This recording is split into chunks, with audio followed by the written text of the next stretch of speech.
Hello everyone, welcome to my channel. In this video, we are going to see about figure of speech. Okay? Have you heard a word like time flies or he is a rock, like that word? If you hear or if you used this word, this is a figure of speech. This is a figure of speech. Okay? So, let's learn how these expressions make our language more colorful. So, let's learn figure of speech. What is figure of speech? A word or phrase used in a non-literal way to create a rhetorical effect. Okay, non-literal way means imagination or figurative. Okay, rhetorical means strong impact, emotions like strong communication. So இது மாதிரி சொல்கிறது தான் வந்துட்டு figure of speech. First one simile. Simile means compares two different things using like, as or than. That means இப்போ வந்துட்டு ஒரு ரெண்டு different திங்ஸோட compare பண்ணோம் அப்படின்னா அதுதான் வந்துட்டு simile. For example, she is like a fairy. Okay, so ஷீன்றது அவள்ன்றது ஒரு பொண்ணை இங்கே வந்து ரெப்ரசன்ட் பண்ணுறாங்க. ஸோ அந்த பொண்ணை ஃபேரி கூட கம்பேர் பண்ணுறாங்க.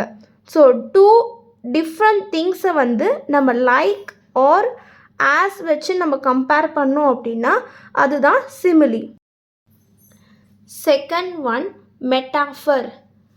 Direct comparison between two unrelated things to highlight similarities or qualities.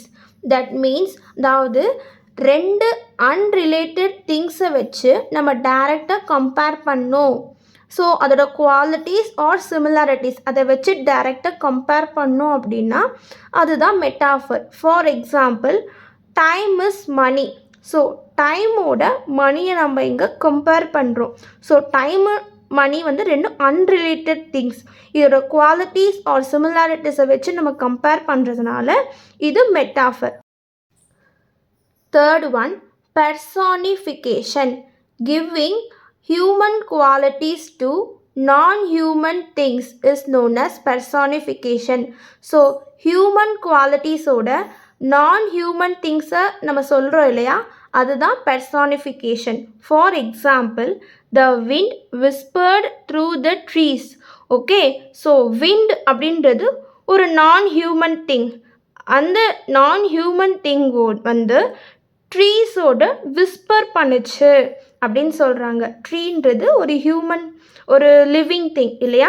So அந்த விண்டை வந்துட்டு விஸ்பர் பண்ணுச்சு அப்படின்னு நான்-ஹியூமன் குவாலிட்டி திங்ஸோட ஹியூமன் குவாலிட்டிஸை நம்ம கம்பேர் பண்ணுறது தான் personification. Fourth one hyperbole. Exaggeration for emphasis or effect. That means exaggeration அப்படின்னா ரிப்பீட்டட் மெனி டைம்ஸ், நம்ம நிறையா தடவை சொல்லியிருப்போம் இல்லையா. இன்னொன்று எப்படி சொல்கிறான்னா மிகைப்படுத்தி பேசுகிறது அப்படின்னு சொல்லலாம். For example, I have told you million times. நான் உங்ககிட்ட நிறைய தடவை சொல்லிட்டேன் அப்படின்னு சொல்கிறோம் இல்லையா, அதுதான் வந்துட்டு எக்ஸாக்ரிகேஷன். ஸோ ஒரு வார்த்தையையோ இல்லை ஒரு சொல்லையோ வந்துட்டு நம்ம மிகைப்படுத்தி சொல்கிறது அப்படின்னா தான் அதுக்கு பேர் hyperbole. Fifth one alliteration.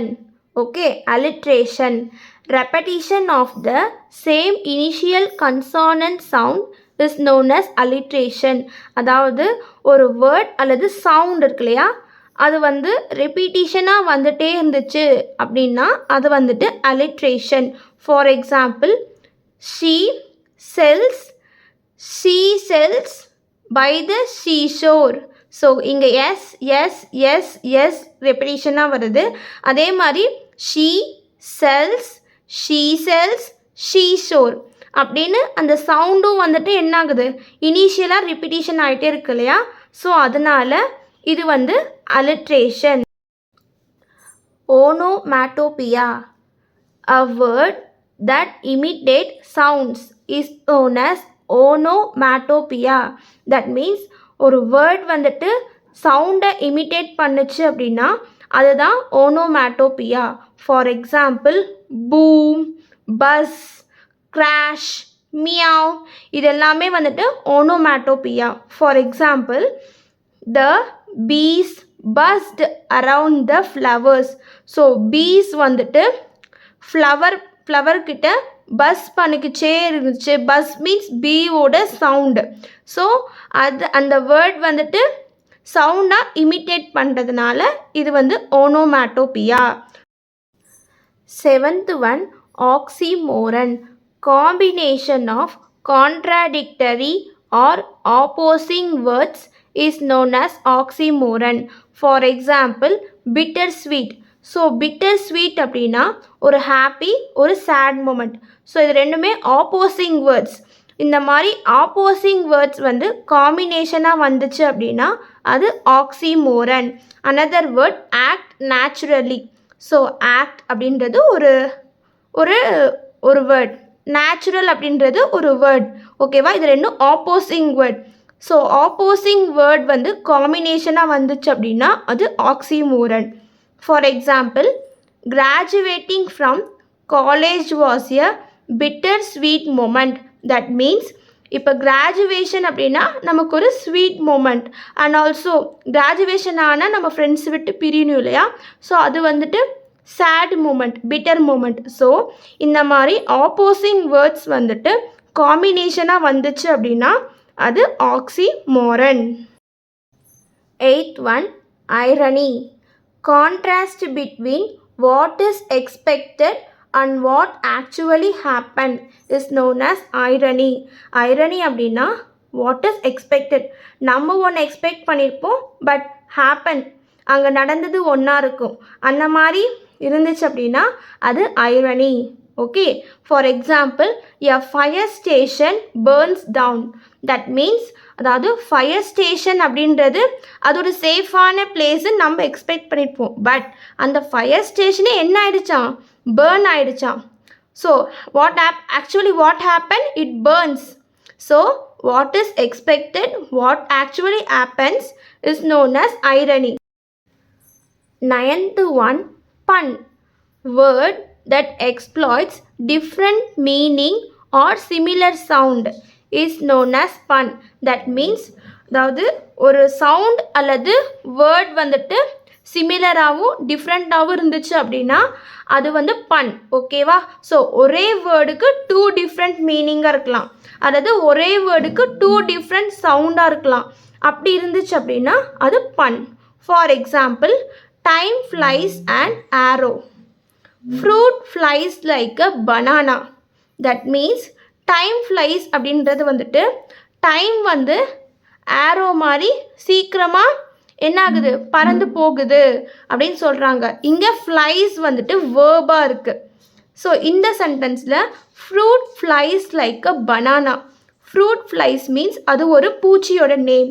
So அது இங்கே வந்து நவுனாக இருக்குது. So different meaning but one word அந்த மாதிரி இருந்துச்சுனாலும் அண்ட் ஒரே வேர்டுக்கு 2 சவுண்டாக இருந்துச்சுனாலும் அது பன்.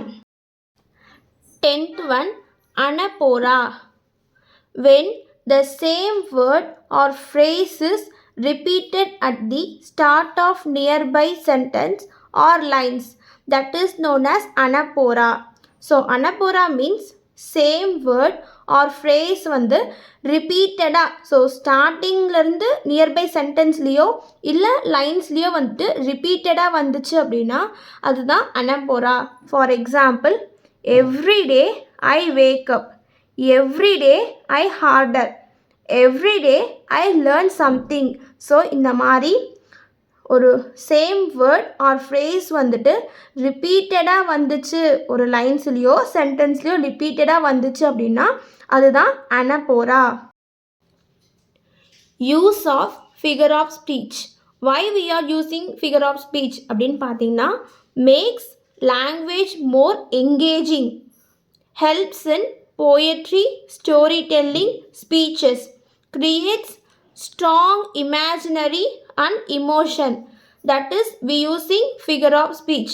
So figure of speech வந்து லாங்குவேஜை வந்து மோர் என்கேஜிங்காகவும் வச்சுருக்கும் and also poetry, story telling, speeches இது எழுதுறதுக்கும் ஹெல்ப்பாக இருக்கும் and also imaginary, strong imaginary or emotions.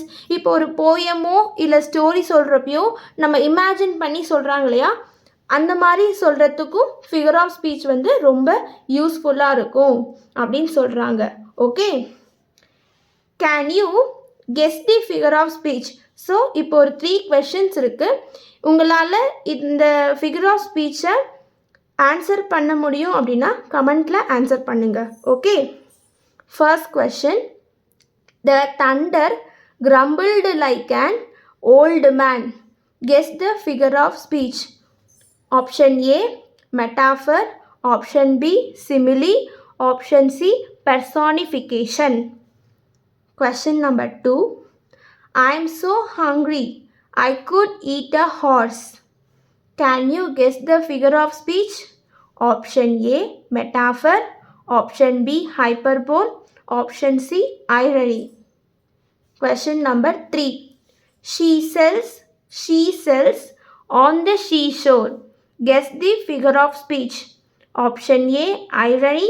Option B, hyperbole. Option C, alliteration. So today we learned about figure of speech. So if you found this video is more useful for you, kindly please like this video and subscribe for my channel for more videos. Thanks for watching.